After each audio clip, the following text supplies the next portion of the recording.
મિત્રો આ વિડીયો જોઈને લાગે છે કે મંદિરની અંદર હિન્દુ કે મુસ્લિમ હોવા જરૂર નથી, પરંતુ આપણે કોઈ પણ દેવી દેવતા માટે શ્રદ્ધા અને વિશ્વાસ હોય તો આ બધું શક્ય છે. મિત્રો આ વિડીયોમાં દેખાઈ રહ્યું છે કે એક ગોગા મહારાજના મંદિરની અંદર મુસ્લિમ મહિલા તેના બાળક સાથે દેખાઈ રહી છે.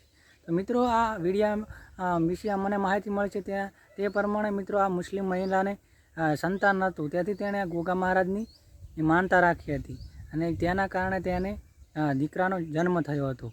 અને તે તેના દીકરાનો જન્મ થયા પછી તે મંદિર માનતા પૂરી કરવા માટે આ ગોગા મહારાજના મંદિરે આવે છે. અને મિત્રો તેનું નામકરણ પણ આ ગોગા મહારાજના મંદિરે કરે છે.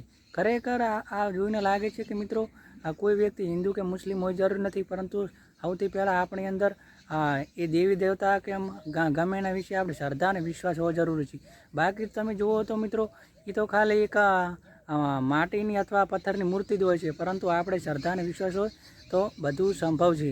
એટલે મિત્રો અત્યારે હિન્દુ અને મુસ્લિમ મુદ્દા હારું પણ કેટલા ઝઘડી મરી જાય છે, પરંતુ મિત્રો એવું હોતું નથી. મંદિરની અંદર કોઈ બી વ્યક્તિ જાય તો એ માત્ર પુરુષ જ હોય છે, જે હિન્દુ કે મુસ્લિમ નહીં હોતો.